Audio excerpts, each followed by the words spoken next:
Hello, my friends. How are you all? It is that time again. It is, wow, yes, September 1. September morn. We danced until the dawn became a brand new day. September mornings really make me feel that way. September morn. My mom, I'll never, ever, ever forget that. Hold on, let me just start. Then I'll explain it.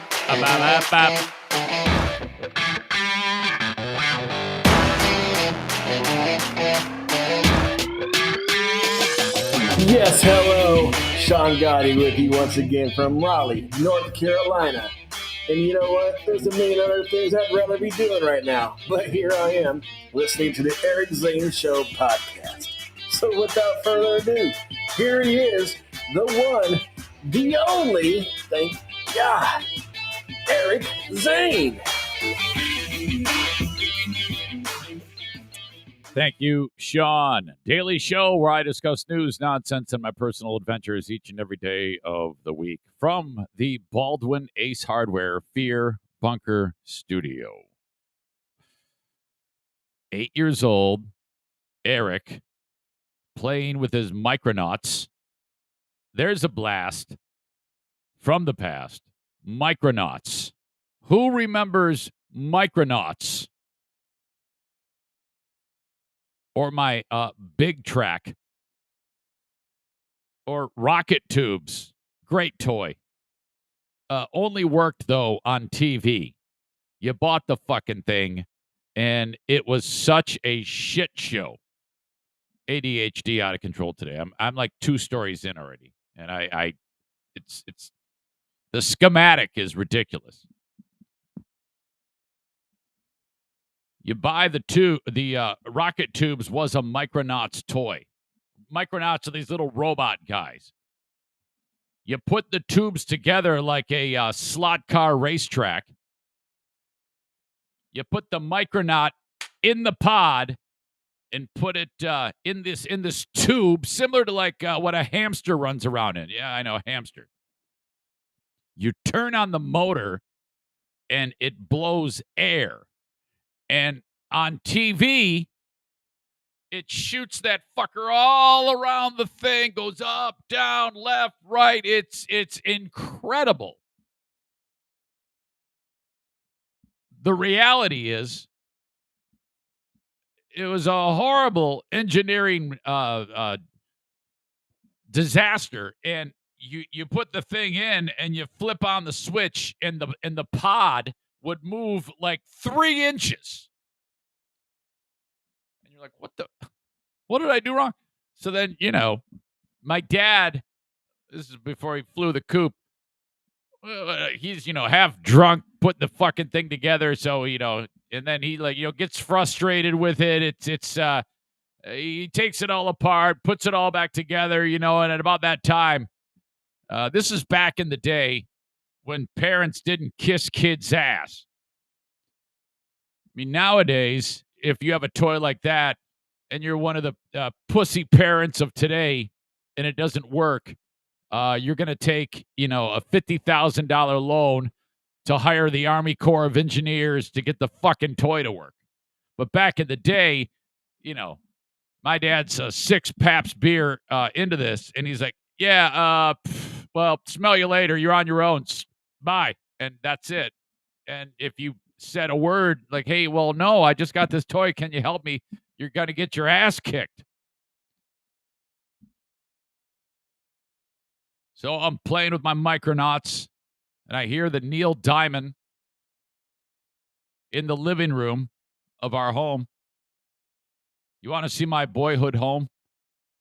31291 Maryland Drive. Not Maryland, Maryland, like Marilyn Monroe. 31291 Maryland Drive, Warren, Michigan. My mom's in that front room there, and I'm like, God dang it, it's like the house is on fire. And I go in there, and I'm like fanning the smoke, and I'm like, Mom, are you back there? She has smoked probably a carton of cigarettes, and there's empty wine bottles everywhere, like literally tipped over on the ground. Nothing's leaking out of them because it's all in her belly and a wine glass. And she's got the wine. It's that shitty Reuniti wine or Boone's Farm. And she's hammered. My dad just flew the coop. And she's like, oh, God, I can't take it. What am I going to do without your dad? Holy shit. Smoking Neil Diamond. She's got the blues. I'm like, oh, fuck, this is awful. Yeah. That's divorce. That's my child. That's what burns into your brain. Is it going to the zoo? No. Is it going to Disney World? No. Why couldn't you fucking idiots keep it together? How fucking hard is it? You know, and they're like, I just cannot live with your mother, guy. Now I'm 51 years old. I'm like, well, bullshit. I've been with my wife for 30 years. You fucking idiots didn't do it right. God rest my mother's soul. But there's no question. These two, it took them each 3 marriages to finally figure that shit out. 6 marriages between them. 6! My God, that's a lot of baggage. I don't know. Maybe there's something to it, though, because,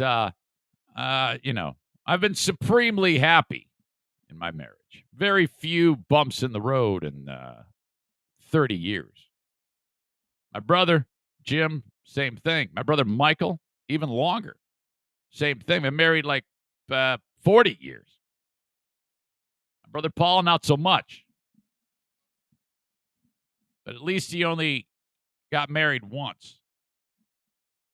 Paul was like the wild card in the bunch because shit got real at some point in his life. Ended up divorcing this sweet lady named Arlene, who she's actually been enjoying the show a time or two. I love her to death. Paul fucked that whole thing up. And he ended up meeting another lady. They ended up getting, having a child, my lovely niece. But then that ended. They never got married. They just had the kid. Now they're not together. All right. I have so much stuff to talk about with you today, and you need to know that this is, of course, a daily show, as I indicated, that I talk about news, nonsense, and my personal adventures. We are personal adventure heavy today, and that's the type of show I love the most. Okay? Downloadable audio wherever you download podcasts, or just go to my website, ericzaneshow.com. Can't miss it. I do this show live at about this same time every day of the week on Facebook, facebook.com/Eric Zane fan page, brought to you by Irvine's Auto Repair, Grand Rapids Hybrid and EV. Share it and like it, please. Twitter, a Periscope video brought to you by Blue Frost IT. Retweet it with a snarky comment, say something mean. Get it out of your system. And then YouTube, Eric Zane Show on YouTube. You can get it live there. I don't know like it matters what you watch. People are like, I'm a YouTube guy. I'm a Facebook guy. I'm a Periscope guy. Fuck it. Who cares? I don't give a shit. Eric Zane Show on YouTube. Subscribe to the channel. Bell notification. Thumbs up. That's brought to you by Insurance Nerd Frank. BuyInsuranceHere.com.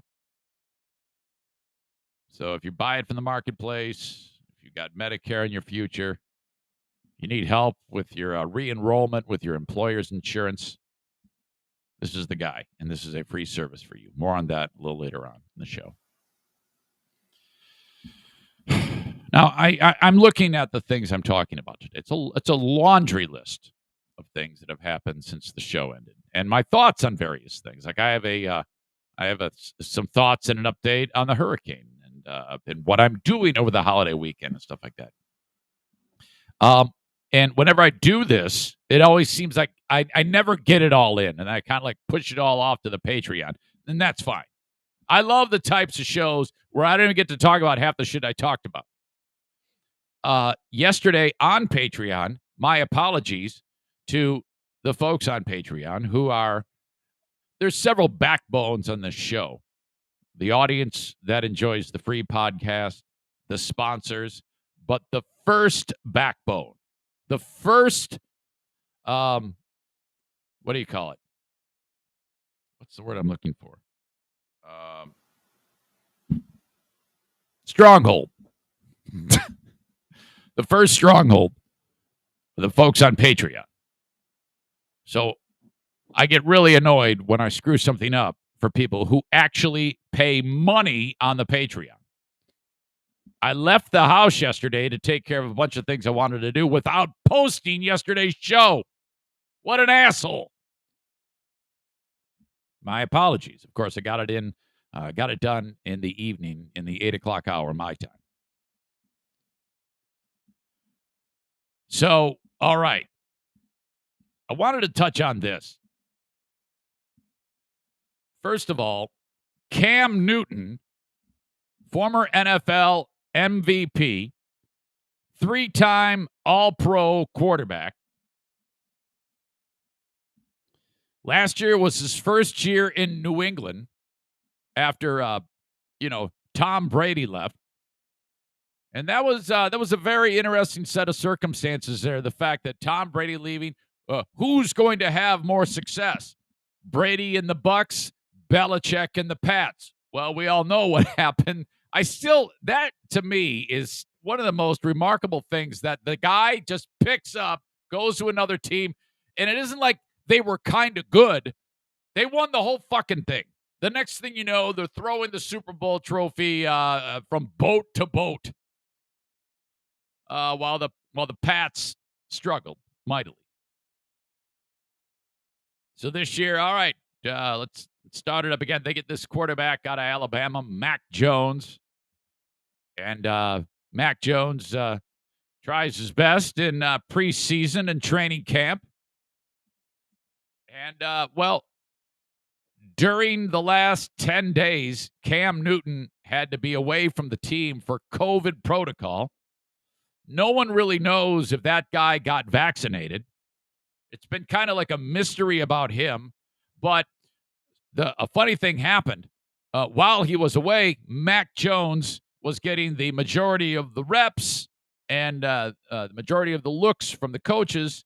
And they say, according to what I'm reading, that may have spelled doom. Like, the Patriots are like, well, we're going to suck shit this year no matter what.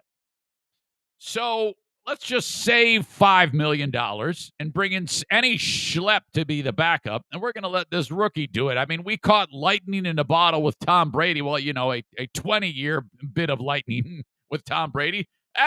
Maybe we can do it again. So they cut Newton loose. He's done.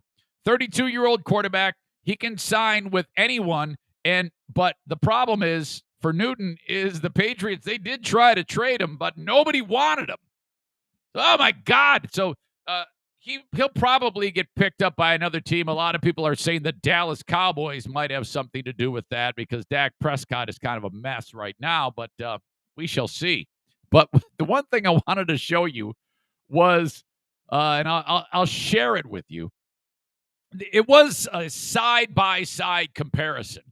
And it was a tweet that said, this guy shows Mac Jones is now the starting quarterback, and this guy is out of a job. And it's a picture of Cam Newton.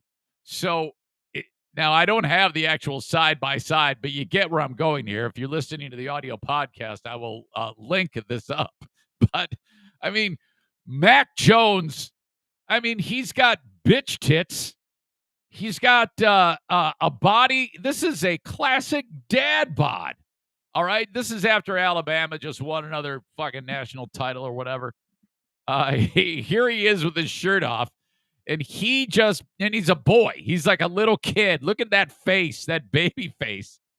And there's comparisons being made to him and Tom Brady's shirtless picture at the combine back in the day. This is Tom Brady too. So, my God. And then, so he just beat out this guy for the starting job of the New England Patriots. And I just absolutely love that. That is one of the funnier things that you're going to see right there. So we shall see. Meanwhile, closer to home, I think that any of you folks, including brain-damaged Bill Simonson, who this is why I would love to be on the radio with Bill, because he goes unchecked. Okay? He's completely lost his mind. He is entirely too cocky with his 50,000 watt radio station now powering me. I'm Bill. Fuck that. He's sitting there going on the radio on a regular basis talking about the Lions are going to win more games with his fake Brooklyn accent. The Lions are going to win more games, statewide web address, quack, quack, than the Los Angeles Rams with Matt Stafford. Well, that's the dumbest thing I've ever heard, because when what's the guy's name, the head coach, when Dan Campbell took over for the Detroit Lions, he made it very clear the team has, wait for it, 4-letter word, which means you suck. Grit. We're going to have grit. You know what your team doesn't have, WWE Dan? Talent. They are so bad, and they will be so bad this year. I love them, but make no mistake, they're going to be shitty. I will watch every game, but they're going to suck tons of dick. They're so bad, they don't even have a kicker. They had 2 kickers in camp who kicked the whole preseason, and, they would kick the ball towards the goalpost, and then a fan on the sidelines would get hit in the face with the ball. They even waived both kickers. And then they've got all these no-name shitbag receivers who they kept for all of the training camp. And you know what they did? At the end of training camp and when the final roster cut, they cut virtually all of them. So they had the shittiest of the league that couldn't make the team. Think about that. So now they're like picking a guy off the waiver wire who, actually doesn't even have hands. They had a guy, there's a guy that I don't know if he made the team, but there was an article by Kyle Meineke who was on the verge of making the team, who they picked up from the Professional Lacrosse League. And I shit you not, look it up. We're going with guys who play lacrosse on the fucking Lions. And dumb gorillas like Bill Simonson are going, hey, it's got to be a big year for the Lions. What? You're bringing in a quarterback who has been good, but you got to understand, had a amazing offensive line and an incredible running back in Todd Gurley for a period of time. And, that opened up a lot of doors when you have the running back who is a threat.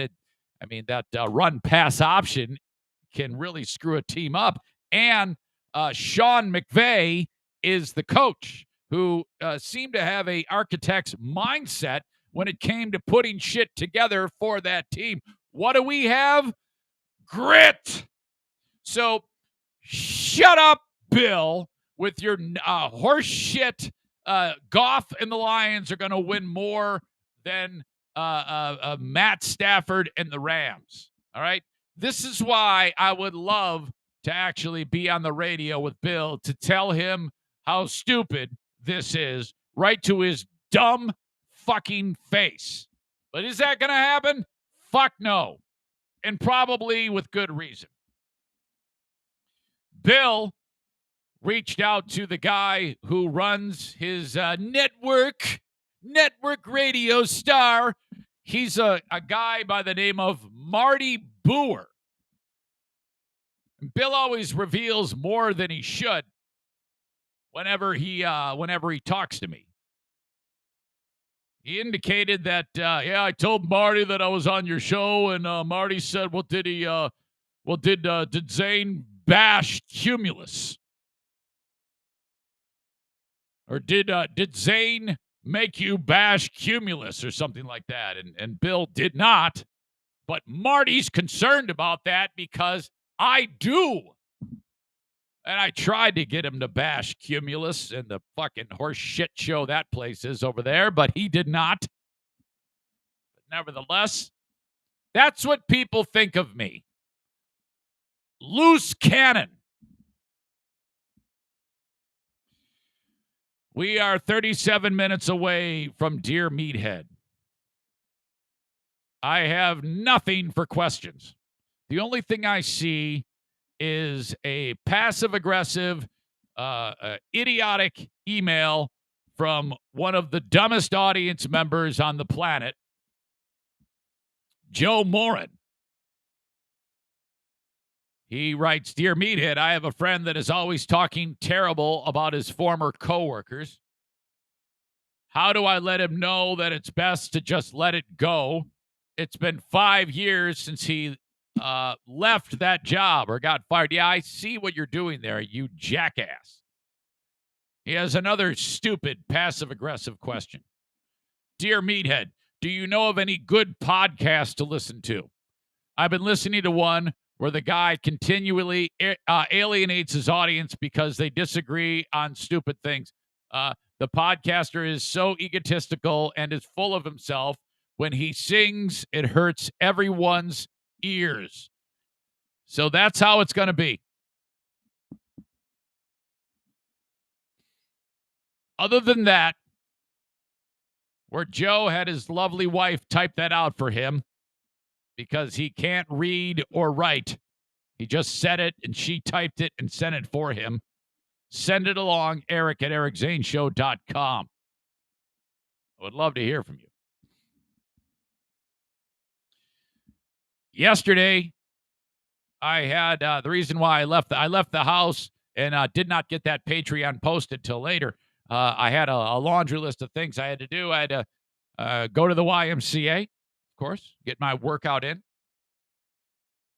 My run, lifted some weights, even did some core work. And then off I go to beautiful Hastings, Michigan, which is in the middle of Berry County, Michigan, the home of one of the biggest buttfuck sheriffs on the planet, Dar Leaf.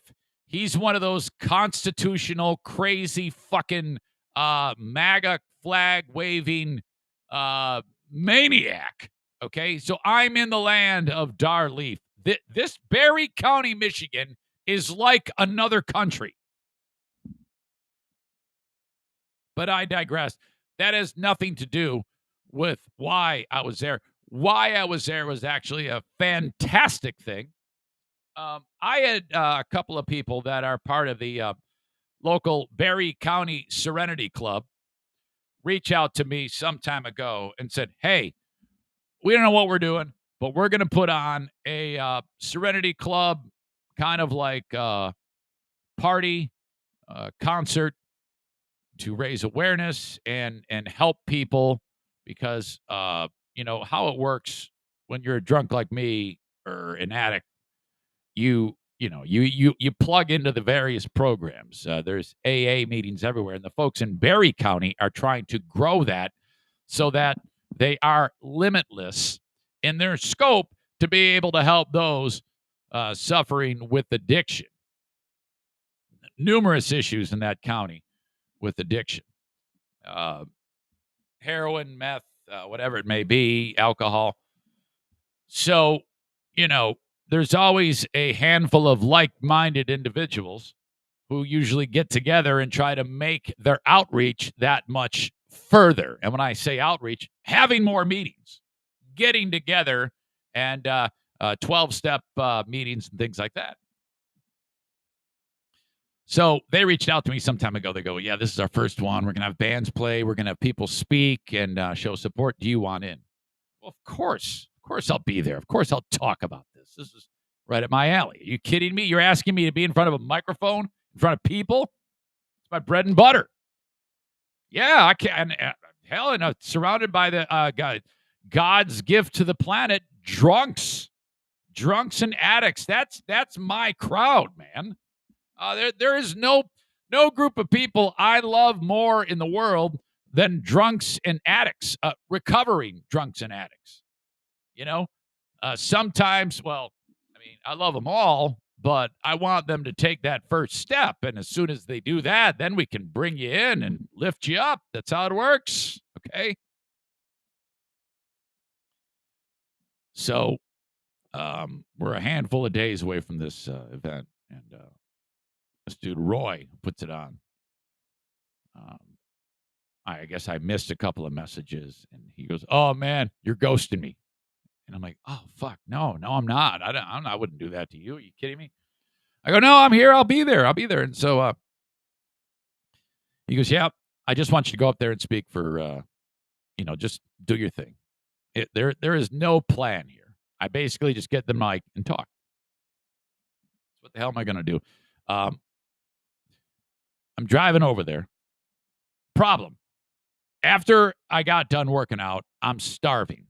I'm so damn hungry. I see this sweet new Middle Eastern restaurant. I'm like, "Oh my God, where have you been?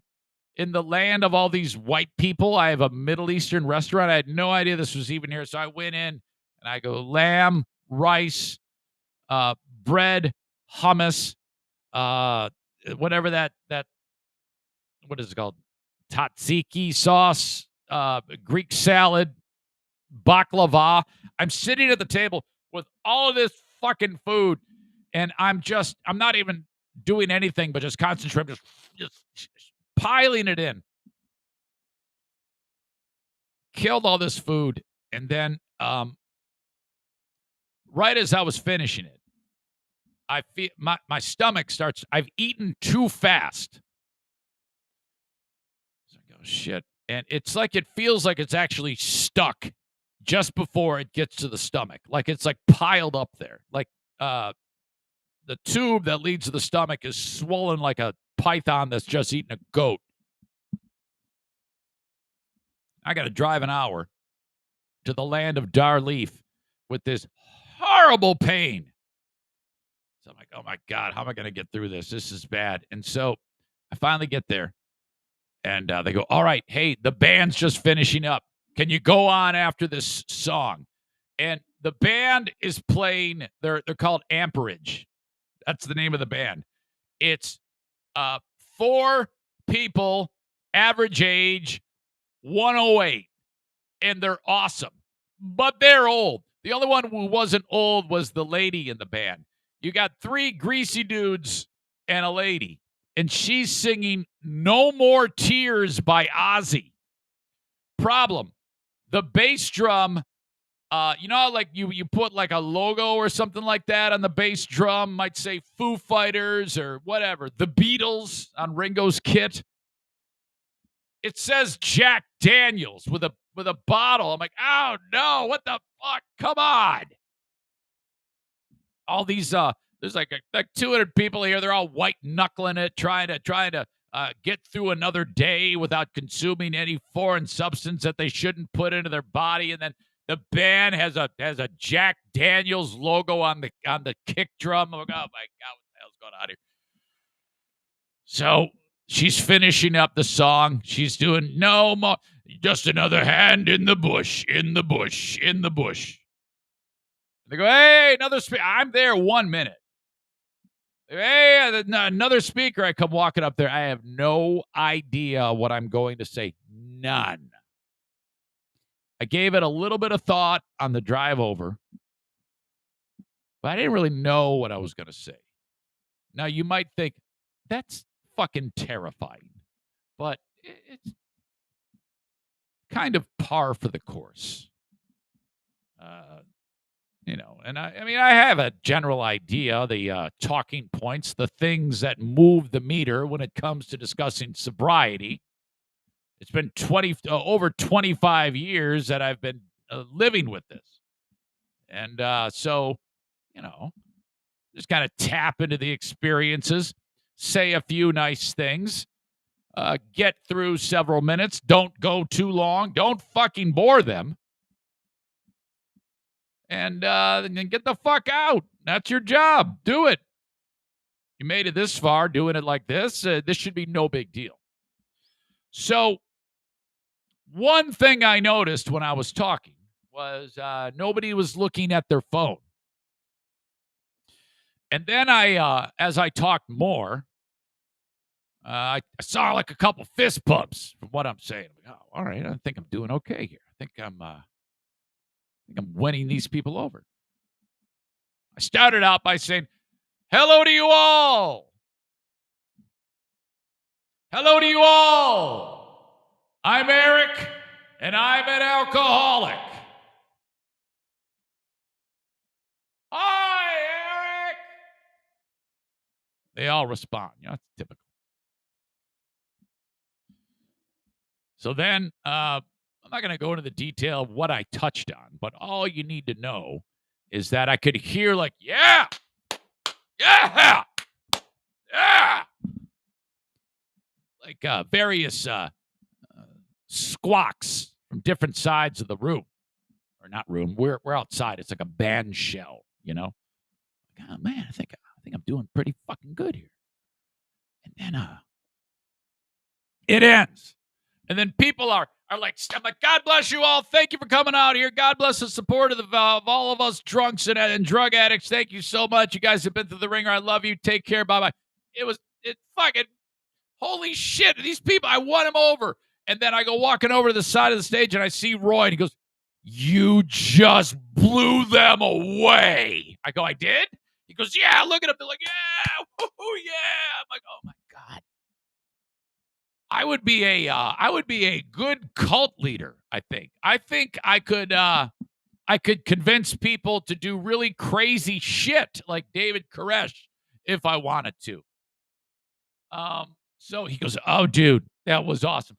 I go, "Oh, all right, great." So then we talk a little bit. The band comes on, plays like a fucking Foghat song or something, or I don't know, Nickelback, Grand Funk. You got to bust out, "We're an American Band." They did. Talked a little bit more with Roy and John. We decided that we need to make the event bigger. I go, "Hey, well, I can help you plan it. They call on me, and I'll sit in on your planning meetings. We can do that." He goes, "Oh, okay, great." And he goes, here's a coupon for a free pulled pork sandwich at a food truck." He goes, "And go get yourself a free shirt." So I'm like, oh my God, this is so great. And the lady hands me the shirt. And so this is the back. BCSC is Berry County Serenity Club. There's a logo, or that's kind of like goes with a lot of these 12-step programs that kind of like design the triangle design there in a square and a triangle. And then all these people, all these great businesses supported them. And then on the other side, okay, this looks remarkably like the Thin Blue Line logo. And it says, "No one fights alone." But you see this, it's so if I wore this right now, if you're someone who's if I had this on and someone turned on the show, because people have wrecked what that means, and I don't know who, but people would see that and immediately think that I'm going to get done with this show and go kill some black guys. So I don't know if that was an accident or on purpose, the closeness to Thin Blue Line, because isn't that what it's like today? Isn't it like if you have any organization, it's either you hate white people and want them to die, or you hate black people and you want them to die, even though the organizations that I'm referring to started out with the best of intentions, but then the world ruined what they're really about. Isn't that true? Like, if I'm walking down the street today and I see some guy with a Black Lives Matter shirt, because I've been trained to think that that's a crazy person. I don't want anything to do with you if you have a Black Lives Matter t-shirt on. You're a fucking fascist lunatic. Conversely, if Joe Schmo has a Thin Blue Line shirt on, I'm like, oh, fuck, get me away from you. No, I don't want to polish your truck nuts with you. Get me the fuck out of here. So she handed me that shirt, and I didn't want that one because it looks like that. And then I'm like, oh, I don't want to be rude. Besides, if I say I don't want one that looks like thin blue line, she's probably going to pull out a fucking Bowie knife and bury it in my neck. So, whatever. I got the shirt. Saying you shouldn't be ashamed of. I'm not ashamed. I'm concerned for my health because people have wrecked that. So shut up. That was the joy of my get together in beautiful Hastings, Michigan. Thank you to them. You got a nice community down there. That band shell is really, really sweet. Very nice. Thank you for inviting me. You folks are great. I'm looking forward to doing things with you in the future. All right. Dear Meathead, in just, 22 minutes away. Jason Schaefer has sent one along. Thank you. Good question there. More on Jason Schaefer later on. He's going to get beaten up again. Joshua Brown weighs in with a question. If you have a question for Dad on Dear Meathead, Eric at ericzaneshow.com. Don't forget, the show is on Patreon, patreon.com/Eric Zane. If you find yourself running out of things to listen to, you listen to this podcast, the free podcast, and then you're like, what the hell? I got 6 more hours of work today. What do I do? Well, there is more than enough for you on the Patreon. It doesn't end there. I go an additional 30 to 45 minutes, sometimes an hour, every day of the work week on Patreon. Plus, there is a ton of other programming on there. Okay, about 15 hours a week of content. Typically on a person's Patreon, you might get a couple shows a month. That's about it. Couple hours, maybe 4 hours of content a month. I give you 15 hours a week on my Patreon. Patreon.com/Eric Zane. All of the audio downloadable is $5 a month. All of the audio with video and live streams is $10 a month. If you care, sign up. If not, that's fine too. I appreciate your time. I will say this. I advise probationary period. Sign up for 1 month. Try it for a week. If it sucks, cancel it. And then you get the rest of that month. Otherwise, you can either let it ride each month or sign up for the yearly, which I then give you 10% off. And I'm the only person that actually offers that. Patreon says you should offer your listeners an incentive if they commit for a year. 10% off is the way to go. Not everybody does that. A lot of people just say, make them pay. No. You're going to give me a year's worth of Patreon membership subscription fees. You get it for a cheaper rate. It's the length. I love length. The open of this show is brought to you this time around by Affordable Limousine. They're hiring. If you want to make between $45,000 and $65,000 plus a year, you need to apply. Okay, now they're looking, here's the requirements. Affordable Limousine in Grand Rapids, Michigan. They're looking for experienced drivers with a CDLB with passenger endorsement. Go to buscareers.com. Buscareers.com. Fill out the form.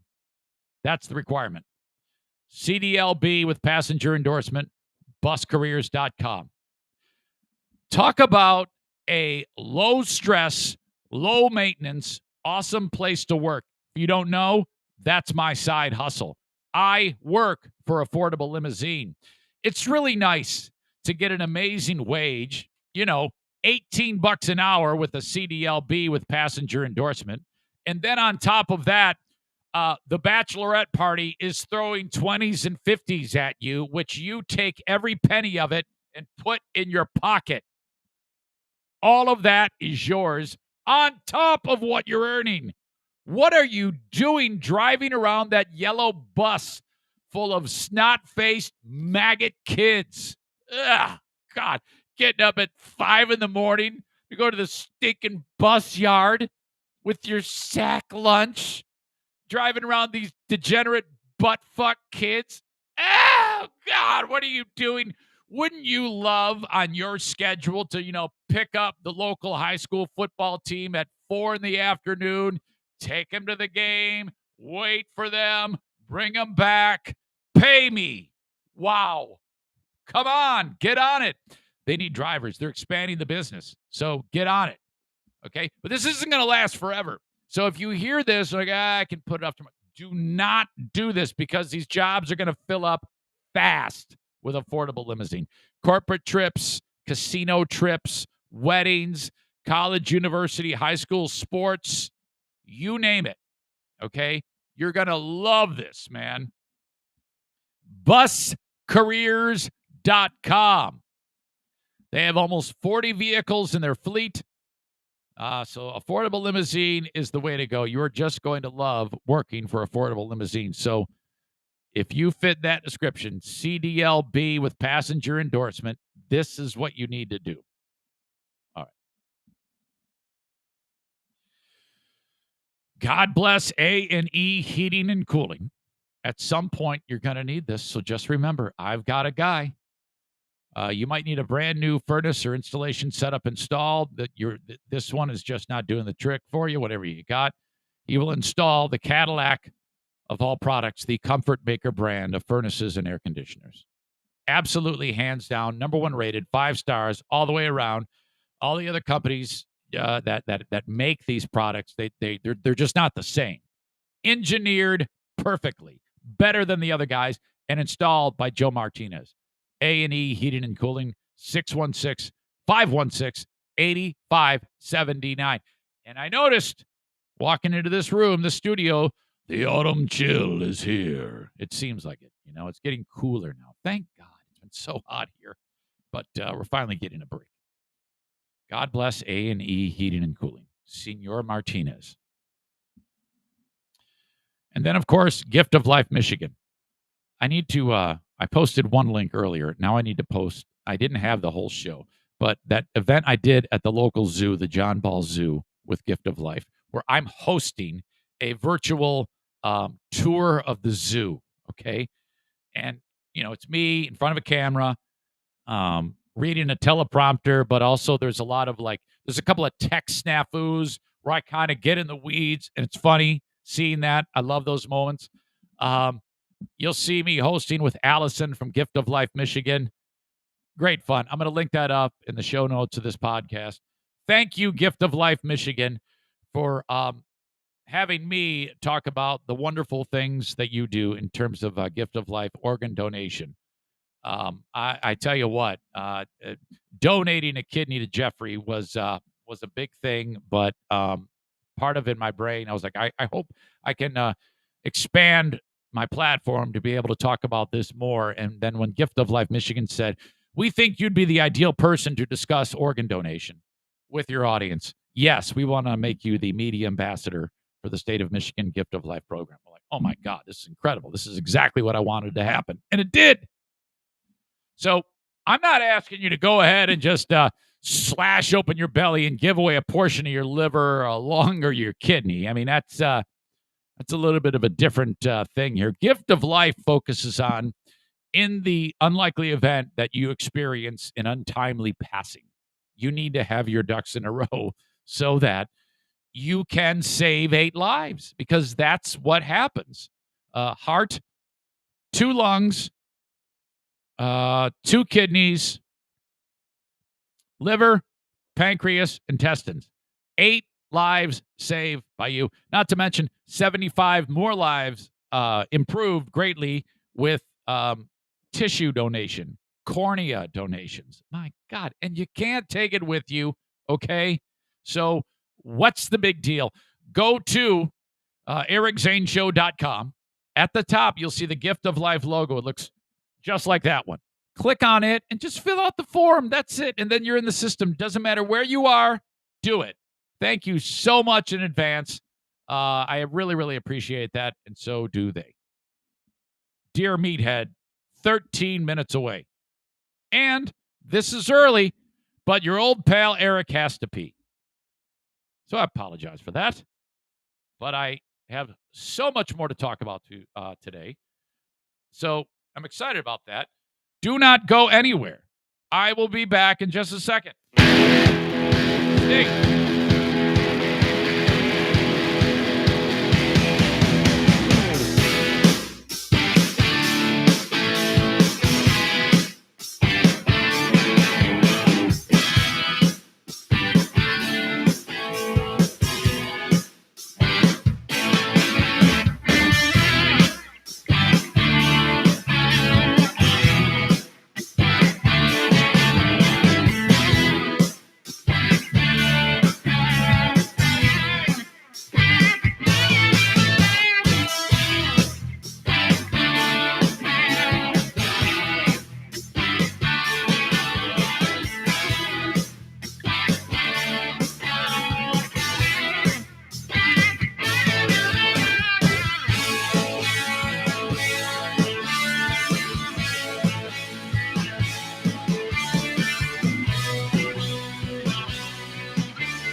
Kyle Fade.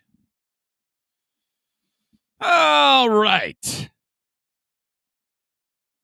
Dear Meathead, 10 minutes away. Get your questions in. Eric at ericzaneshow.com. So, I titled this live podcast, Diana Breaking My Heart. What in the... Kenny's like, whoa, what happened? Yeah, so the plan is to go up north. And I talked on the Patreon about that. This weekend, she gets out of work Friday. And then it's her, it's me, 4 dogs, Diana's brother, the NFK, who he said every time he just loves going up there. I'm thinking, okay, we're getting the band back together. We're going to go up north. This is a, just try to picture this. Where we're at is probably the densest woods you will see. Years ago, my dad cleared out the old scraggly trees that were creating this shady canopy over the 10 acres so that no sunlight was getting to the forest floor.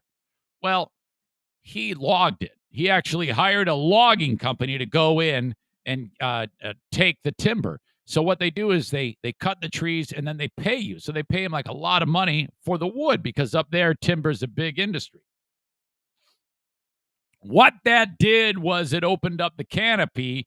And so 20 years ago, little trees start growing, a lot of them. And now it's fucking Jesus. You would not believe the unbelievable denseness that are in this plot of land, this 10 acres. So where we are at Fear Bunker North is an area the size of half of a football field that has no trees. The amount of silence that is created there because of those trees is ridiculous. You never really noticed how noisy the world is until you get to a place that is pristinely quiet. when the only actual noise is leaves moving in trees and birds chirping. It's ridiculous. I don't know why, but it's like everything washes away. Anything that I was having a problem with is gone. That's what I love about that place. I could just sit there and I mean, well, I never just sit there. I'm hyper, but it's just Fred Bear, it cleanses the soul, cleanses the spirit. Oh, Fred Bear, walk with me down the trail again. And then the silence is erupted because we start shooting guns or something like that there. Remember one time I was shooting a gun and the fucking neighbor, she lives like forever away. She goes, "Were you shooting guns?" What the hell is her name? Kathy. And I go, "Yeah." "Were you aimed towards my property?" "Yeah." "Would you not do that?" I go, "Well, there's 10 acres between us. There's a fucking ridge and 90 billion trees. Are you fucking kidding me?" I go, "All right." "Yeah, because my dog sometimes wanders on your property." And you see, that's the law of the land up there with these fucking hillbillies up there. And I'm like, well, yeah, excuse me, but my property is not your dogs to wander around on. And if I want to fucking fire off my pistol, excuse me, so I have to shoot it the other direction towards the road? You fucking idiot or something? The land, when it ends, like imagine it's completely clear. There's grass, and then you walk to the edge of it, and then it isn't like it gradually becomes treed. It's instantly it's like when you're in the outfield at the Field of Dreams game and you step into the corn. You're immediately it's darkness. In the daytime, it's like darkness in the fucking woods. Darkness. Fuck your couch, N-word. Fuck your couch. It's incredible. So being there side by side with my soulmate and my dogs is perfect. I'm used to Kevy going up there with us, the NFK. He sits in his chair by the fire. I keep the fire stoked for him. I get him drinks. I take care of him. Then I start hearing rumblings. Dinah says, well, I don't know if I want to go. I go, well, why? Well, Kevy says he's not going now. He doesn't want to go. Why? Yeah, he doesn't want to go, and so I'm just going to stay here with him, and then I'll keep a couple of the dogs. I go, well, I mean, I wanted to bring the dogs. I mean, not all the dogs get to go up there. They love it up there. No, they don't. It's like, well, first of all, yes, they do. So what the fuck? What is happening here?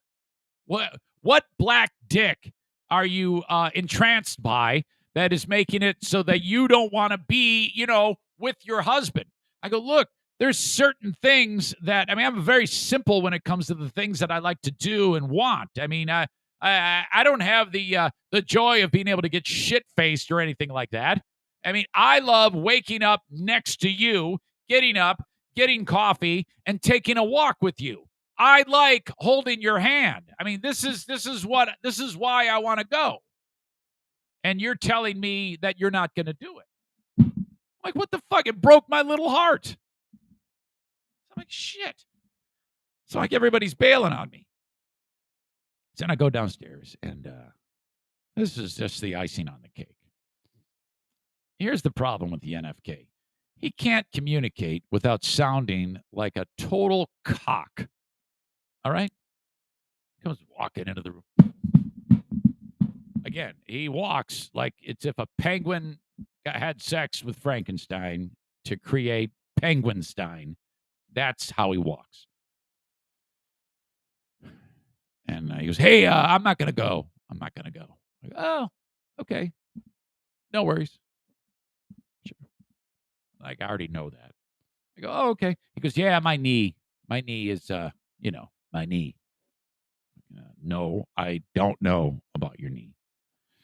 So then all I say is this. I go, oh, boy, I didn't know your knee was bugging you, champ. Now, normal people will say this in not a dickish tone. But, and I don't think he means to do this, but after I say, oh, man, I didn't know that your knee was bugging you. He goes, well, it's not, but if I walk around there all the time, it's gonna. And I'm like, okay. All right. It seemed completely unnecessary. Thanks. So now Jackie, my daughter, and Justin are going to be there. They're bringing their dog. So it's 5 dogs now. I mean, Dinah's, it's going to be 5 dogs. They just can't do it. It's like, come on, man. We've been up there before with 7 dogs. Other people have brought it. It's fine. What is going on here? Look at Bruce, by the way. Check him out. I just noticed he's completely on his back. He's completely cashed. I sometimes lose sight of how funny it must be to see him roll on his back with 4 paws in the air. He knows I'm talking about him too. Hello. Hello, buddy. Hey. All right. So, yeah, that's why I titled this Diana Broke My Heart. Because she did. You know, I mean, seriously. We got an extra day off for Labor Day. It's going to be sweet. We get to, I mean, come on. So she's not, I mean, it's like I have to twist her arm to get her to be part of this. So that's kind of bumming me out. Dear Meathead in just a minute. If you could, if you know Diana on Facebook or you have her phone number, would you please help me? Okay? Reach out to her and say, if you don't go up north, you're going to break Snowflake Eric's heart. I'm just going to be sitting there fucking alone. Well, I mean, yeah, I mean, actually probably will do that alone. But I will be alone. I don't want to be alone. I mean, I'll have Jackie and Justin, but I mean, it's just, she's got, it's, you can't break up the team, man. I mean, it's a very sensitive time for your old pal, Eric. I'm at, my youngest daughter just flew the coop for college. You know, I have feelings too. I don't think this is too much to ask. Hang on. Oh, man. I know that me showing the sensitive side is making all you ladies cream, by the way. I am aware of that. I have that effect on you all. I know that. And you don't have to admit that. I mean, I know it. I know that it's happening right now. You're gushing as I tell that story. I can't even get behind that. Irvine's Auto Repair, Grand Rapids Hybrid and EV. I want you to call them at 616-532-6600. Family run, lady owned, veteran owned business in West Michigan. I don't care if you're 100 miles away. You need to get your car repaired at Irvine's Auto Repair, Grand Rapids Hybrid and EV. They are the best, trusted, nearly 5 stars on the reviews from random everyday customers. My gosh, you cannot go wrong with Irvine's, spelled Ervines, Irvines.com. The Mario Flores Lakeshore team of Van Dyke Mortgage can get any audience member, no matter where they are, into a mortgage. There are some exceptions, of course: South Carolina, Hawaii, Alaska, and Maine. Whether your credit score is impeccable or in the shitter, let Mario work his magic. Call him at 231-332-6505 or click on the emerald green logo at ericzaneshow.com, NMLS number 3035. While I'm at it, my friends at TC Paintball are inviting you to book a fun-filled party at TC Paintball. TCPaintballGR.com. Rick, I will be reaching out to you today. Something behind the scenes happening. TCPaintballGR.com. Book a party, bachelor, bachelorette, bro bash, if you will, workplace team building. You walk in, everybody's like, boy, what do we do? Well, you just let the experts. There's referees for each of these matches that you play on the paintball field. You get the equipment rental when you pay for your field time. It's awesome. Turnkey. Put the money in their hands. They give you the gun, the mask, the paint. Off you go. Book a party at TC Paintball in Grand Rapids. Old or young, doesn't matter. Little League is on Wednesday. Online at tcpaintballgr.com. My segment with my father, Dear Meathead, brought to you by JM Synthetics. Online at jmsynthetics.com for all of your AMSOIL products. Here we go. Let's bring Dad in. Wait, Johnny on the spot, guy. Good morning, son. Hey, Dad. Good morning to you. How are you? I'm okay. I think you are my son, right? Last I checked. The last I checked. How you doing, honey?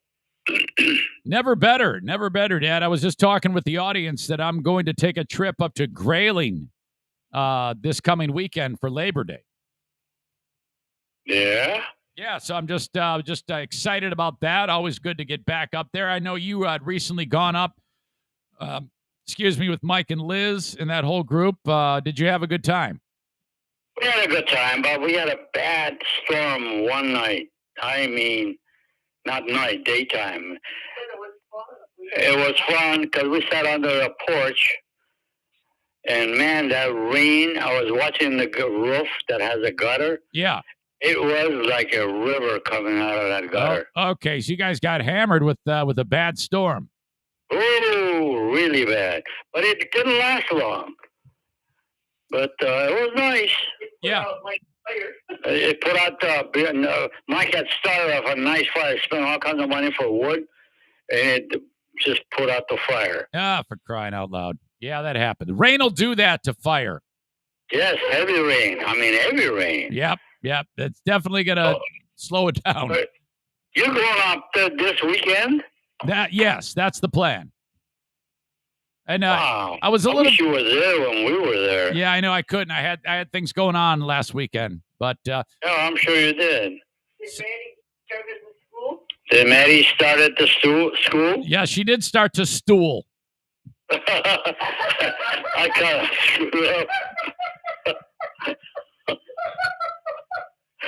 Well, yeah. He drove Joanne crazy. Yeah, she is. Her Madison's bowels are working very well. She just had. Oh, that's great. She's stoolless now. Oh boy. That's okay, Dad. I know what you meant. Hey, I just woke up. What do you want from me? No, you're doing great. That's always a highlight of our day when. Oh boy. So yes, Friday, we moved her in to college, and she's off and running. Classes started on Tuesday, yesterday. So wow, that's awesome. That's a pretty big thing, you know. I'm proud of her. Hey, do you know what she wants to do for a living? Are you aware of this? I think I had heard it, but I'm not so sure. Clue me on that. Well, she wants to be a counselor, and I think she had mentioned, at least as of right now, going into like prisons. Yep. Wow. Yeah, with some of these people that are in prison, they eventually have to be released back into the world. So if there is a infrastructure for mental health care, when they leave, they have a better chance at being productive and not having an issue breaking the law, and that's where people like Madison would come in terms of trying to piece that together for them, Wow. So she's actually going to go to a prison and do that, right? Well, yeah, she would. Actually, to train these people to become civilized human beings. Yeah. That's kind of it. You know, some of these folks, they don't really have the right tools in their toolbox to be able to cope with the outside world after they've been incarcerated for a long time. You know. You know, something about that has always bothered me. People that have been a long time imprisoned, that how a normal person, human being, can get in there and help them out. It worries me that they can just turn against them right then and there, you know? Yeah, I think that's a legitimate concern. I think that is. I think there's a lot of things in place to make sure it's a safe experience, though. Yeah, I hope so. Now, Dad, you know that some of those people, though, are beyond help, and we need to just put them on an island. Oh, that definitely is a norm. I always think of that island, I'll tell you. In fact, a couple of nights ago, I was dreaming about it. Yeah, you were dreaming about the island? Yeah, I was thinking of, well, what if I have about 2,000 people out there, all degenerate people? Yeah, and then you just put them out there, no clothes, no food. No, well, yeah, we drop them food once a week. Oh, okay.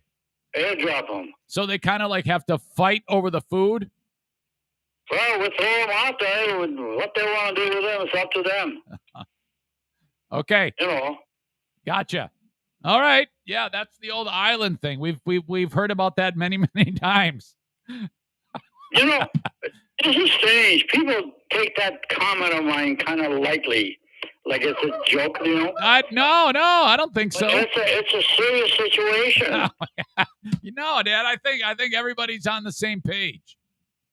I mean, if these guys are not going to be changed, so let them do it with each other. Okay. Yep.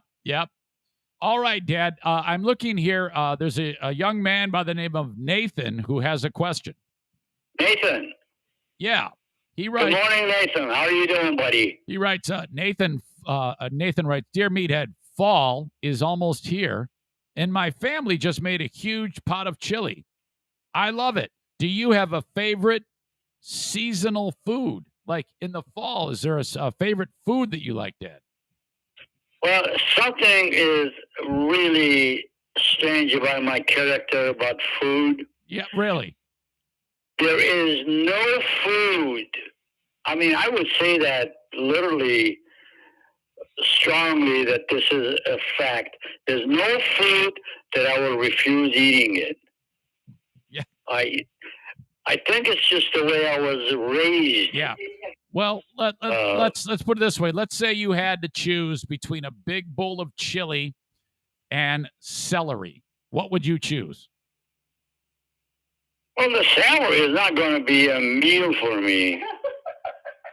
You know, I would go with the chili, but I don't like hot stuff. Okay, let's say plate of spaghetti and a carrot. I'll take the spaghetti. Okay, I'm writing this down so I know. Celery is not a meal for me. I love spaghetti. And the celery is hey, I will sit down and eat half a head of lettuce. Or what's that big thing I do? Each one? Cauliflower. Wait a minute. I'll sit there and eat a half a head of that. You mean to tell me you sit down and watch The Price is Right with a head of lettuce in front of you? Not a head, but a big chunk of it. And I would do that. And you're going to eat it like it's potato chips? Yeah. Yeah, well, she buys one of those cauliflowers once in a while. Yeah. And then that'll last me for about a week. I cut in chunks and sit down and eat it. Wow. That is interesting. You know, I think that this is good for you in the long run because you seem to eat pretty healthy, Dad, you know? Well, of course I'm fed healthy food. Yes, so. yes. Okay. Jason. Listen, the one reason what this is, when I was growing up, food was a commodity. Yeah, very scarce. Oh, yeah. I would actually, how we kept our food fresh, we had a place at the one end of the backyard, the front yard or backyard, I forget what it was, that had a screen door in it. but it was never locked. Yeah. And my mom, every leftover food would put that in there. We had no refrigeration except a block of ice.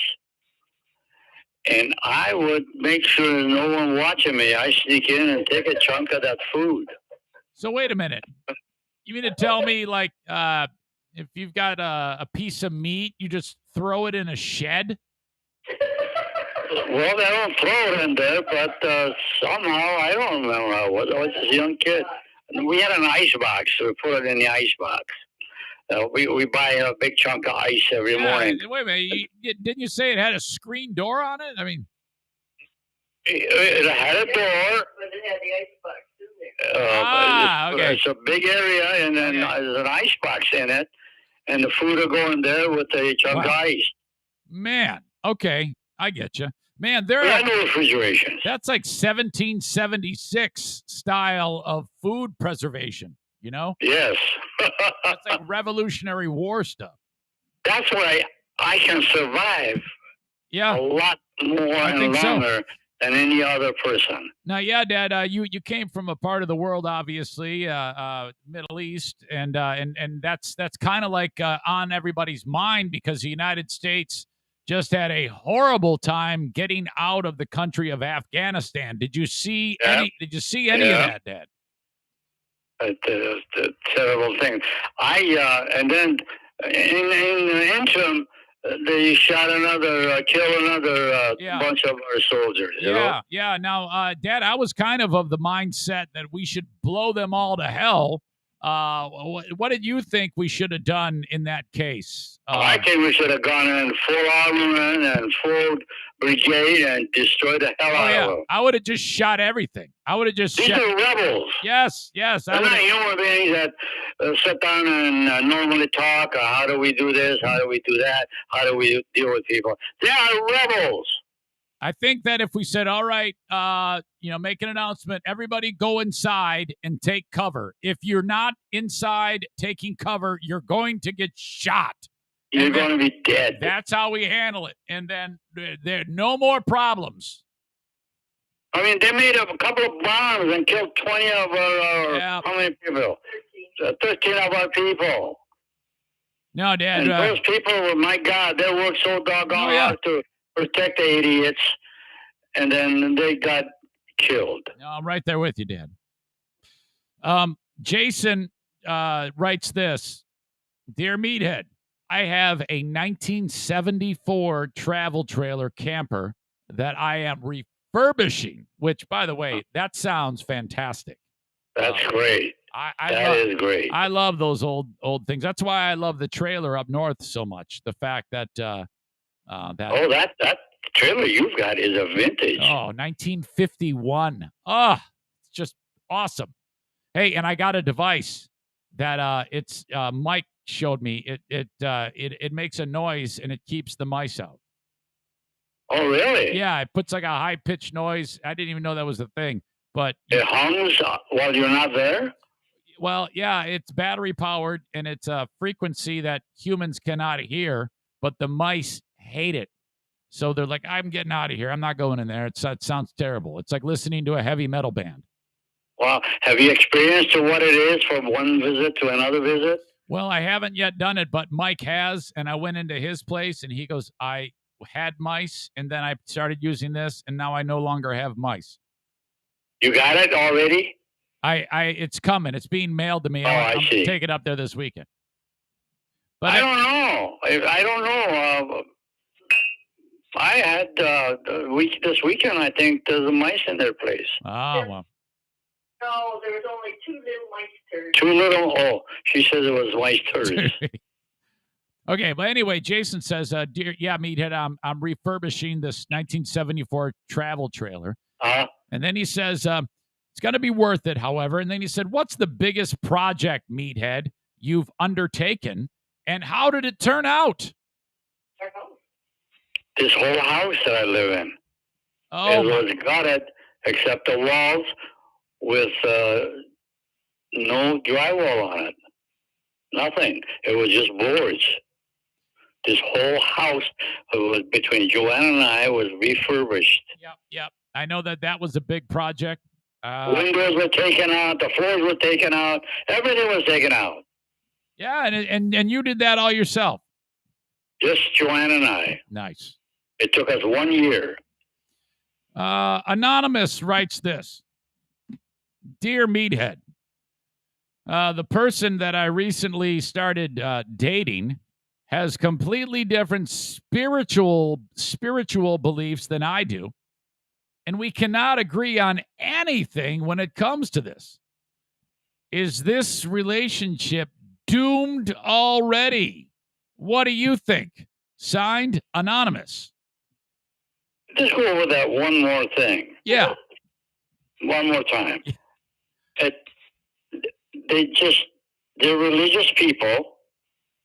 Are they? I don't know. All I know is that it says that there is a difference in spiritual beliefs. Like perhaps one person believes and the other does not. Or maybe the one person believes and another person has different ideologies. Yeah. So he wants to know, is the relationship doomed? Well, the way this person is telling me that, yes, this relationship is doomed. Wait a minute. Really? I mean, if they don't see eye to eye, religious-wise, and they're not even going to be able to talk about it and to live together, this subject has to come up every so often, and it's not going to be a pleasant conversation. Well, you know, it's not going to be a civil type of thing. Listen, I love Jesus Christ. I enjoy him. He's my savior. No, they're going to get retaliation. One says yes, one says no. Well, I don't know. I think that gives you a great opportunity to let the person be independent in their thought processes. I mean, that's the beauty of relationships. The point of it all is learning and giving and taking. And I think that if you're respectful, like I have friends of mine, one person is a Jew and the other person is a Christian, and they're married. I have many people that are like that. Hell, when I was being raised, mom would take us to church, and you were not religious, but you still honored that to some degree. Well, then, of course, your relationship was doomed. So, I mean, maybe. So, I guess case in point. But just to correct you, the relationship was never doomed to begin with. At the later years of it, well, you know what I mean. I was kind of being funny, but anyway. You children were born of love. Yeah, I know that. I'm just saying. I don't know. Yeah, I know. I just want the audience to know that, just in case they want to make a think out of it. Yeah. But getting back to the point, I guess it's possible, but I think if you look at it from a different lens, perhaps, Anonymous, you might be able to navigate that. It might be a little bit more of a challenge, but in reality now, I mean, listen, when the couple have issues of one has a belief and the other one doesn't have a belief, in their lifetime, this subject has to come up once in a while. And if it's definitely a civil couple that's very intelligent about it and accept the fact that one has this belief and faith, but it's not a discussion for the two of them, because one believes it and one doesn't believe it. Well, yeah, religion is religion and things like that. Spirituality, to me, that is an individual type of process. Right, the subject should never come up between the two of them. I mean, I would find it strange if I fell in love with, let's just say I was single, or let's even just go back to Diana. If I fell in love with Diana and Diana told me, her spirituality, and if it did not align with mine, I wouldn't stop loving Diana. This is true, but you can never touch base on that subject. Gotcha. The subject is going to be taboo because one believes it, one doesn't believe it. All right. Very good. Joshua writes this. Dear Meathead, Okay, I guess we're getting back to food. What is the best breakfast that a person can have? Actually, you see, this subject is talking a subject. I'm a poor candidate to Well, yeah. help Why with don't, it yeah, because why don't you tell us a head of lettuce? that's not a breakfast food. But then again, Yeah, sure. I never would eat that thing in the morning. Of course not. Sometimes later on in the day, evening hour or Yeah. in between, I feel like a chunk of it, I take it. But there's no way to say what is the best food and what isn't a best food. Perhaps like a well-balanced breakfast, Dad? I think, for instance, my breakfast is a bowl of cereal, and it really hasn't changed in years. No. Okay, great. How is anyone going to say that's the best breakfast? And it's just sugar-free, Okay, yeah. I do not use sugar. Josh also follows it up. Favorite board game or card game? It's probably backgammon for you, isn't it, Dad? Well, it is and it isn't. But we just, Joanna, Lizzie and I had it, and she whipped the heck out of me. Oh, man. But then again, one other time, this one game she beat me. North, you beat her?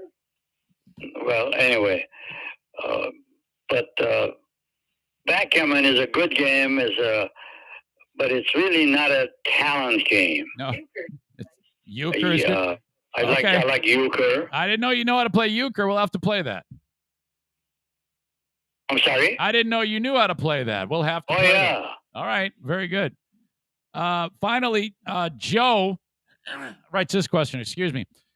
Dear Meathead, I have a friend that is always talking terrible about his former coworkers.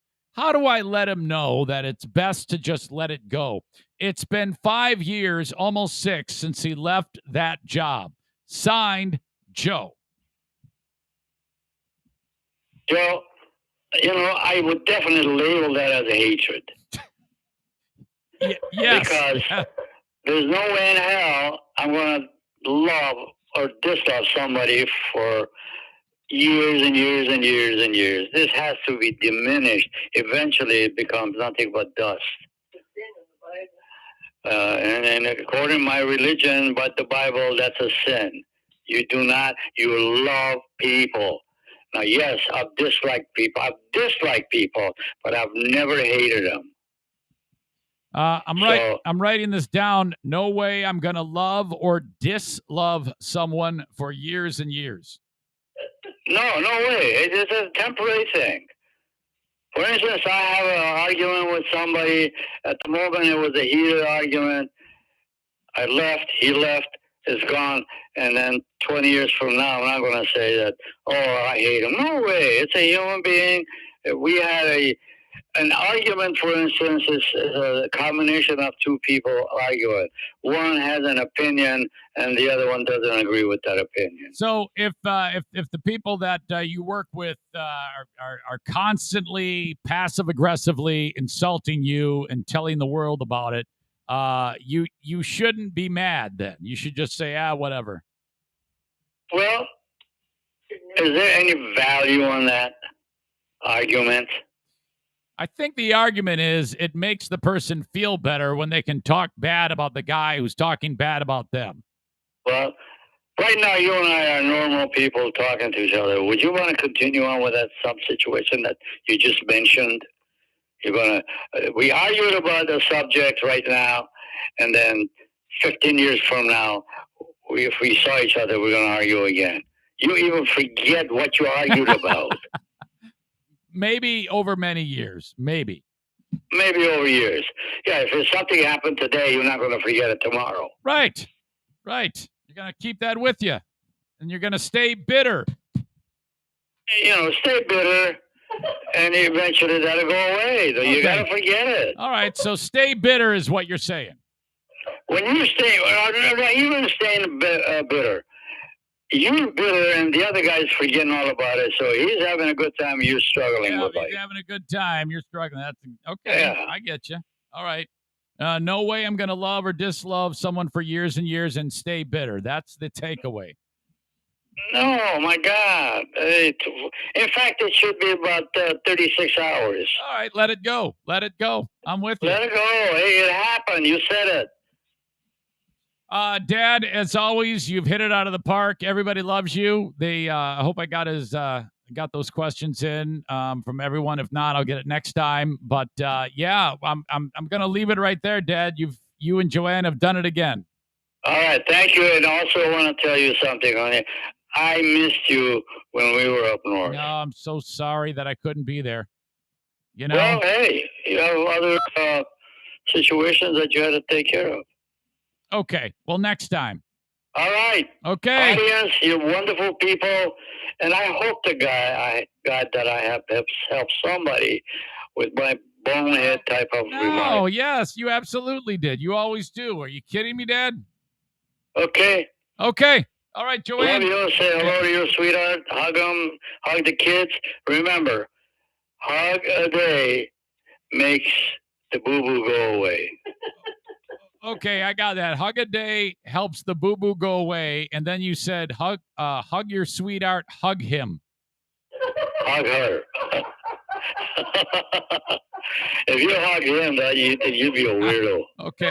My God. Okay, Dad. Okay. Okay, I'll talk to you. Love you. Bye, guys. Love you. See ya. There you go. Dear meathead. What? Hug your sweetheart. Hug him. Oh, my God. Wow. Thank you for the questions. You guys have done it again. Dear Meathead, brought to you by JM Synthetics. The way you do it, go to jmsynthetics.com. Pick out what you want. Call Maze 616-747-0231. No, 0233. Say, this is what I need, Jason. And then it shows up on your doorstep. Hang on. All right. I've got way too much to do, not enough time to do it, and I've got Smarter Than a Former Drug Dealer trivia coming up at 10:30. Hire me on Cameo, cameo.com/Eric Zane for any type of roast that you might need for a friend. Workplace recognition. Congratulations on the big sale. Any type of accolades, success. Maybe you screwed something up and your friends want to make an ass out of you. I can do that. It's like dirt cheap, $15.99. You have it forever. And it's better than anything else on Cameo and beyond. Let me do my job in congratulating somebody, wishing somebody well, busting balls, roasting, you name it. There's examples on at cameo.com/Eric Zane of the things that I've done in the past. A lot of fun. I love Cameo. And then I do them live on here. They show up in my inbox. I'm sitting here doing the show. I press record and then do it. One take, crush it every time, hit upload, and then that's it. That's why I'm the best.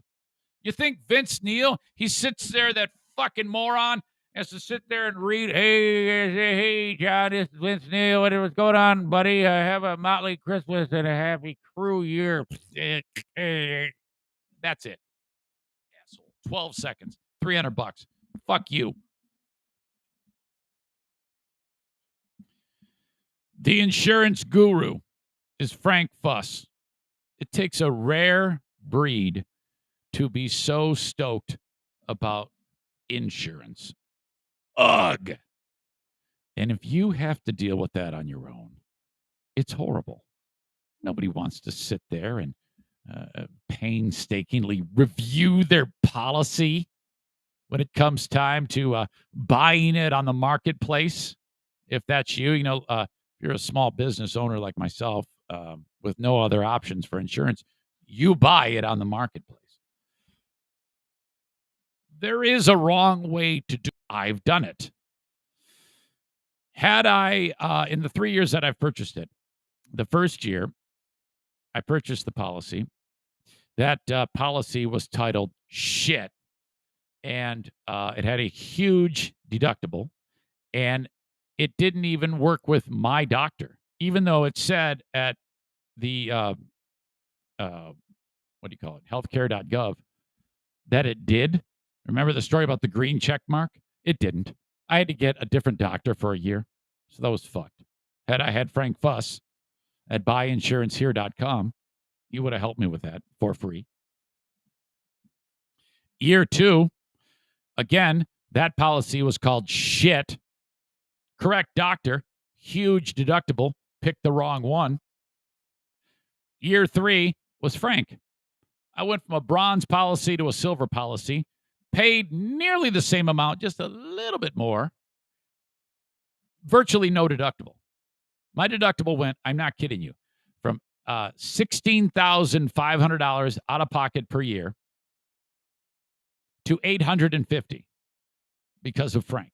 I couldn't have done that by myself because I'm not an insurance dork like Frank. My point in all of this is when it comes to any type of insurance, Medicare, dental, health, auto, your employee insurance plan, insurance on healthcare.gov, be in touch with Frank. Frank will walk you through every step of everything you need to know.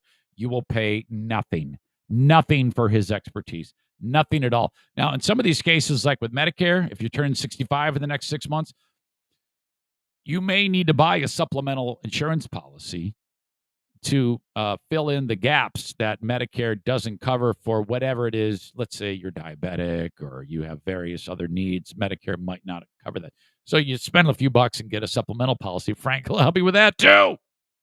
He's the best. And if you listen to this show, all I want you to do is go to buyinsurancehere.com and just, all that is a form. You're not signing up for anything.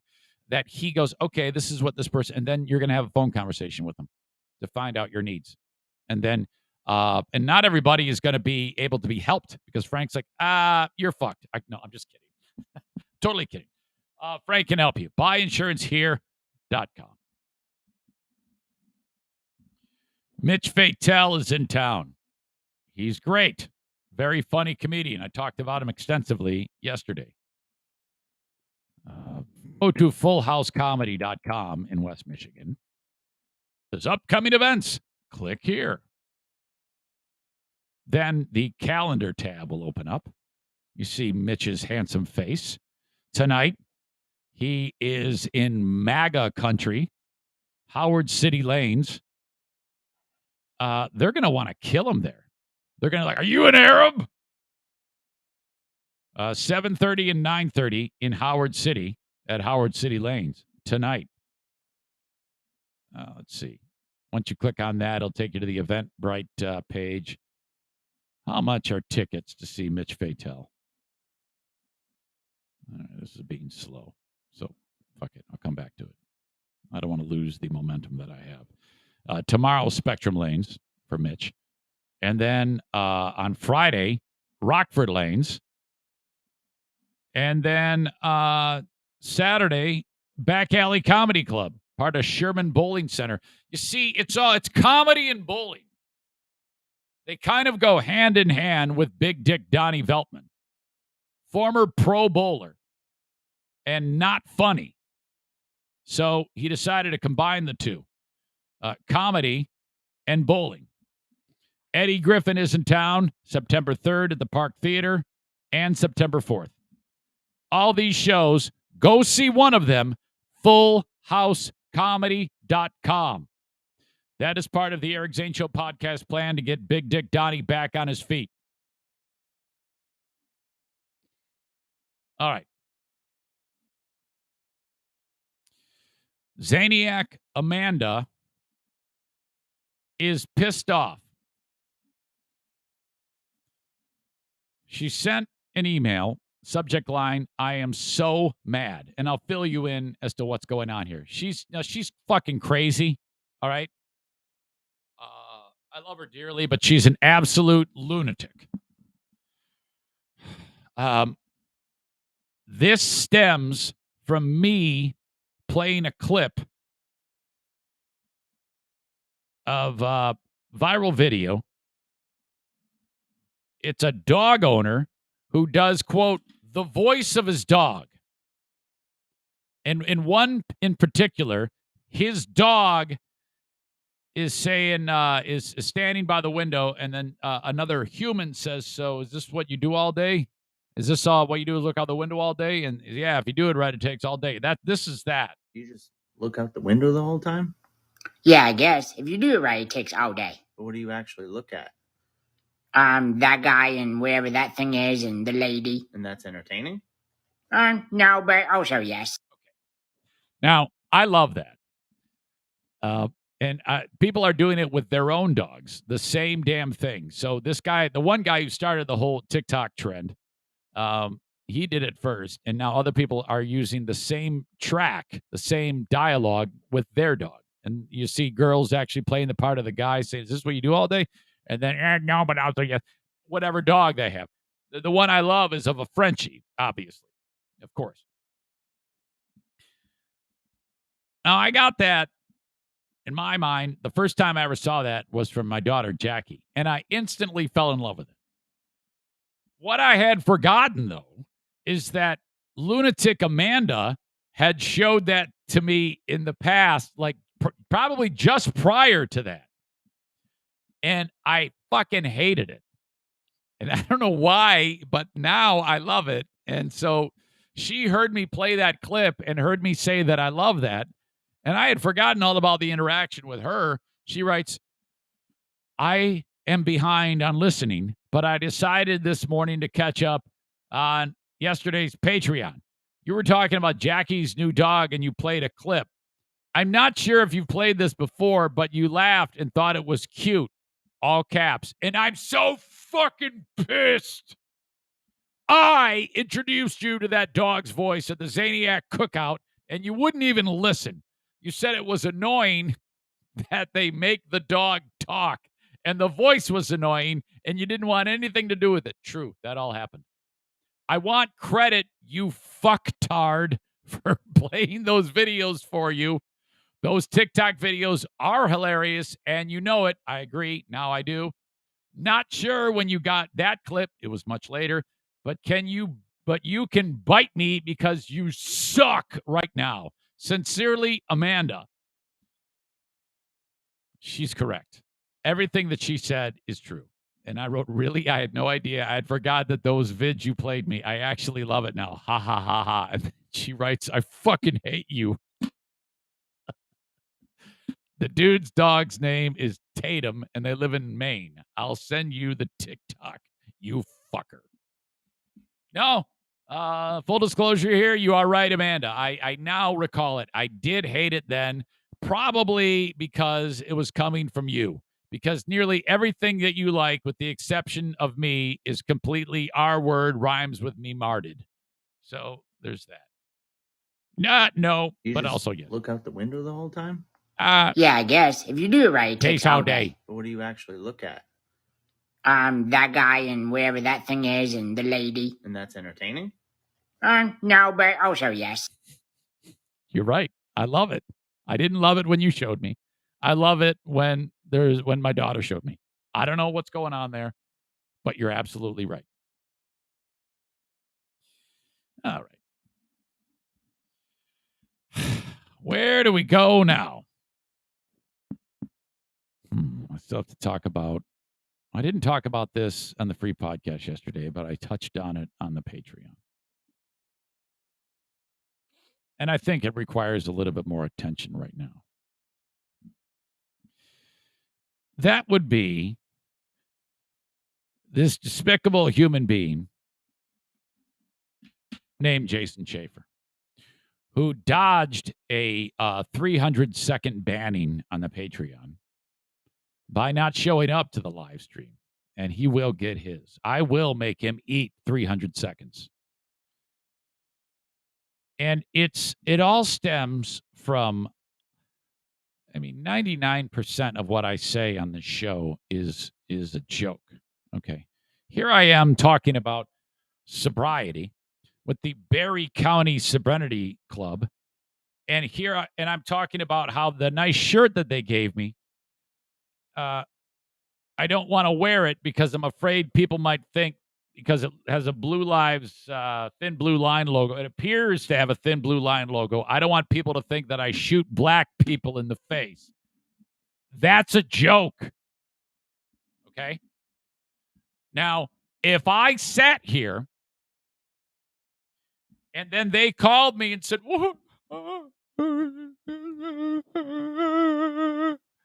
I would be like, fucking idiots. It's a fucking podcast. It's a joke. It's what I'm paid to do.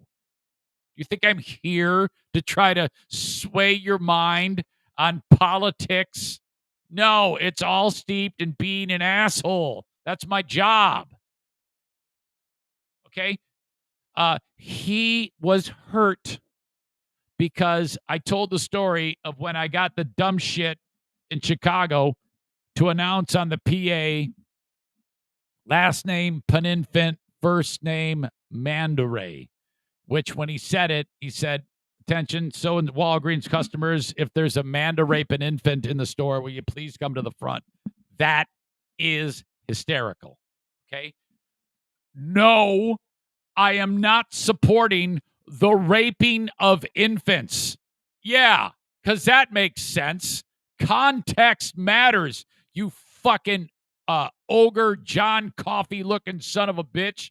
What the fuck is wrong with you? Oh my God. Did you laugh at all of the other 800 other jokes I had during the week, none of which were appropriate? Earlier in the week, I talked about a real guy who goes by the name Crippled Jesus, who has cerebral palsy so bad that I said if Connor Clapton survived the fall, he would have looked like Crippled Jesus. Hell, he probably would have looked better than Crippled Jesus. Now that's fucking mean and horrible and hilarious. That's the way it goes. You cannot sit there. If I have ever said anything, it's either all or nothing, okay? All or nothing. You either get it or you don't. It's show or no show. You cannot sit there and go individual nitpicking moments. Not on this show. That is how this show remains uncancelable. You either take it or you leave it. And I don't want to have this lecture again with you or any of you fucking bastards who gets pissed off at something I say on a podcast. This is what you get. I think in the back of my brain, Jason Schaefer doesn't like it because he's concerned that if he's in a store where someone says, if there's a Mandaray Peninfant in the store, will you please come to the front? I think Jason is worried that if he heard that, he'd be triggered to go to the front and say, I'm your guy. Now, you deserve that. Me, I want to do it. Oh, I'm the guy. What? Come on! Enough! You cannot have it both ways. It's either show or no show. You cannot a la carte particular things that you're offended about on the Eric Zane Show podcast. Unacceptable.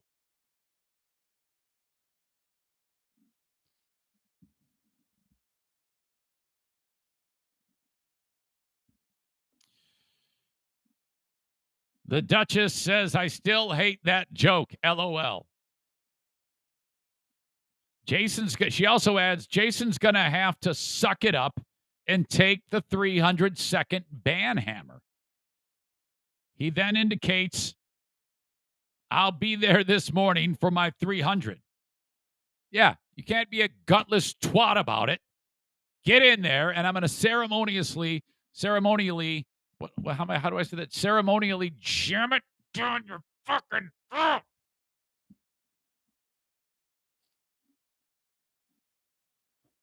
Amanda says Zane is such a bully. Oh, that is just horse shit. Unacceptable. And by the way, Jason says, and that goes for everybody, correct? Yes. There is no being offended by the things Eric says. By the way, I just put up a new billboard. I want to actually get it. Show it to you.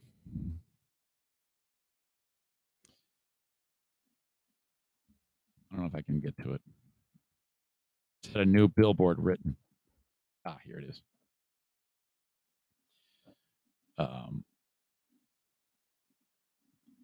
So there was just a big. I know I've been going hard on Free Beer and Hot Wings, and something I think I should have done a long time ago.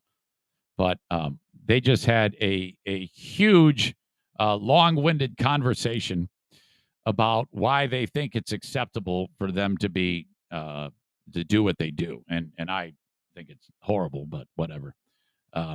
Just the style of the show now, that people have been lulled into complacency and thinking that these long-winded, boring segments about I printed off a new thing on the 3D printer and other horse shit and laugh talking, and it's just just a slog. I actually encourage you to listen so that you can hear what I'm talking about. Okay. And they did this long, drawn-out thing about, we don't like it when you call us lazy. That's very offensive, or something like that. I think it was the lady on the show, the girl, Miss Woke, or whatever her name is, complaining and being butthurt about people saying that they're lazy. Okay? So this billboard is appearing all throughout Grand Rapids now, with hopes that they can see that on their ride to work. In blue letters, ignore lazy radio. Go to ericzaneshow.com. So you'll see that on the US 131 corridor in morning drive, middays, and afternoon drive. There you go. Just a little fun thing that I like to do from time to time. Glad to be a part of it. All right. Aram says, that's awesome. Tyler says, ha ha. And you should see the size of this billboard. Double truck. Like, it's massive. By the way, if you guys didn't subscribe to the podcast, and you did not bang on the door of the advertisers, and you did not support the Patreon, and you did not watch my stupid fucking Facebook videos and YouTube videos and Periscope videos, I could not do that. That's reinvesting in the show to get more people to listen to it. So thank you from the bottom of my heart. You are all amazing. All right. Plenty more to talk about on the Patreon. Diana had an embarrassing moment working on a Zoom with her new employer. Diana nearly caused a massive pileup on the interstate yesterday, and she wasn't even there. I cannot wait to share that with you on my Patreon. That comes up in moments. At 10:30 Eastern Time, Smarter Than a Former Drug Dealer Trivia, Clay Byers will take on Dale in trivia for $25. I sent Saul's check out the other day. I sent Kyler's check out that I owed him from Bet on Ben the other day. And so you can win money, too, on Smarter Than a Former Drug Dealer Trivia if you are on Patreon. It happens in about 38 minutes. Be thinking about the asshole of the day. Who is it going to be? Thank you again to Horizon Hydroponics. HORIZEN hydroponics.com. If you are growing anything, indoors, outdoors, flowers, cucumbers, or cannabis, you need Horizon Hydroponics. you folks in the field who work very, very hard to make sure that your plants grow abundantly, well, you know that it isn't just throw the thing in the ground or throw it in the soil and turn on a light. There's so much more to it. And as you learn this skill or trade, if you will, you're picking things up as you go through talking to experts, other people who do it, maybe people in the industry. The center for all of that growing universe throughout the United States is Horizon Hydroponics. No matter where you are in the U.S., this is who you reach out to for lights, fertilizers, soils, containers, any other medium that you grow in, growing hydroponically. It's all there. And the expertise to go with it, because before you buy it online, you can call the store and say, hey, what the hell is this? How does this work? Okay, thanks. I'm going to buy one. You buy it online. Shipped anywhere in the U.S. Orders $250 and over are free. You use the coupon code ZaneShow at checkout. That will save you 10%. Save money. HorizonHydroponics.com. You can also order it online and pick it up at any of the 4 brick-and-mortar stores on Alpine and Grand Rapids, the Growers Outlet in Byron Center, Lansing, Michigan, and Kalamazoo, Michigan. Thank you, Horizon Hydroponics. Tomorrow, we will be killing it with Kyle, Dumpster Divers Kyle. It's just a shame that his name is Kyle, which is the same as, well, you know. But anyway, Kyle from Dumpster Divers will be killing it with Kyle tomorrow at 9 a.m. Eastern Time. Kyle with his ruminations and thoughts on things going on in the world. If you need a dumpster and you are in West Michigan, reach out to Dumpster Divers LLC. DumpsterDiversLLC.com, or call or text. You can call or text Kyle or Not Black Emilio, 616-375-9962. I thought his name Not Black Emilio, the 50% owner of Dumpster Divers, because I said, hey, is Emilio black? And he got a big kick out of that. He goes, no, man, he's Latino. I was like, well, he sure as shit looks black to me. Hold on. You need to look at this dude. Does he not look like a black dude? You could do that as a Twitter poll. Does Emilio look black or Latino? Let me share the screen. You can see for yourselves. That'll be a running thread here on the show. Okay, to me, this is like, who was that guy that used to play for the Pistons, who's black but not black? What was his name? God dang it. Big dude, strong. Anyway, he looks like a light-skinned brother to me. I mean, you got the dark hair, dark eyes, dark eyebrows. I thought he was a black dude for sure, but apparently not. And then Kyle with that grin. What's up with that? That's a look on Kyle's face like the dog is about to be boned forcibly. The fuck is going on there? Holy shit. Josh writes, classic Zane. He's a black guy, so it must be Bernie Mac. No, not Tayshaun Prince. What was that guy? He just left the Pistons this past year. I mean, he's super white, but he's a black guy. He's got a white mom and a black. Blake Griffin, that's the guy. No. Blake Griffin makes Tayshaun Prince look like a Kenyan runner. All right. Where was I? Anyway, call or text Dumpster Divers. You're going to get a dumpster that is not going to cost as much as the other guys, and it's a better dumpster. It doesn't occupy as much space. 616-375-9962. The asshole of the day is brought to you by TC Paintball and JM Synthetics. TCPaintballGR.com, and of course, JMSynthetics.com, which we mentioned earlier on the show, a sponsor of Dear Meathead. All right. Yesterday's asshole of the day was Michael Gray. Fuck that guy. What a fucking idiot. I have never liked that guy. I've only taken his job. I can understand why he doesn't like me. I've only taken his job twice.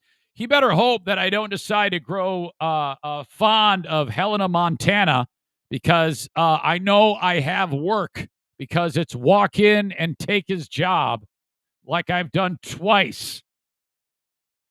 Holy shit. All right. Well, we talked about Lions. They suck.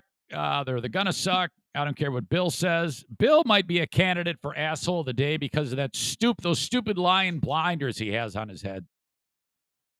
The get together in Hastings. Diana breaking my heart. She could be a candidate for asshole of the day. NFK for talking to me like I'm a piece of shit. Let's see. Hurricane update. Did I talk about that? No, I didn't talk about that. I'll talk about that on the Patreon. Amanda being mad as hell. I could be a candidate because I forgot that she introduced me to that viral video on TikTok. We had Dear Meathead. We had Jason Schaefer. Who is your asshole of the day? Let's see what you think. That doesn't necessarily mean it is going to wind up that way. I see no votes. Nothing. So, I give you the asshole of the day for his stupid, horrible, huge opinion on the Lions. The asshole of the day is huge. I'm even lowering my count before the season starts of victories. When you go ahead and cut all of the receivers that you were trying out in the preseason a week before the first game, that shows you how shitty they're going to be. They're cutting the shitty receivers in order to sign shitty receivers cut by other teams. That's what they're doing. And you expect them to win football games with a new coach, a new quarterback. Come on. I will say I have expectations of just them improving during the year. I just want to see them improve. I'm not the guy to sit there and say that I hate them. I'm never going to watch them again. I will always love the Lions, but this is going to take a while. Let's lower those expectations a little bit. Joe Morin, oh, God. This disgusting, skinny fuck writes Eric Zane for asshole of the day. Oh, God. What are the dumber listeners right here in Joe Morin? What a sick individual he is. His passive-aggressive question asking for Dear Meathead, that whole anti-vax thing. I don't know. He's just a nut like some of you are. Jason says we need a contrasting hero of the day. Well, that would be me. Thank you, Ben. He said Blake Griffin. I appreciate that. Yeah, every day it would be me. Joe Morin says, let's go race. All right, I'll race you. After I destroy Mike Ball, I will race you. I would need some time to train, though. You got to give me 1 year. I will beat Mike Ball October 17th, and then the following year, I will rip you a new asshole. At 52 years old, you're dead. All right, that's it. I'm done. I appreciate you guys very much. I love you. I hope you take what I say with a grain of salt. It is a comedy podcast. Don't take it fucking personal. Kirk. That's it, Dirk. Kirk.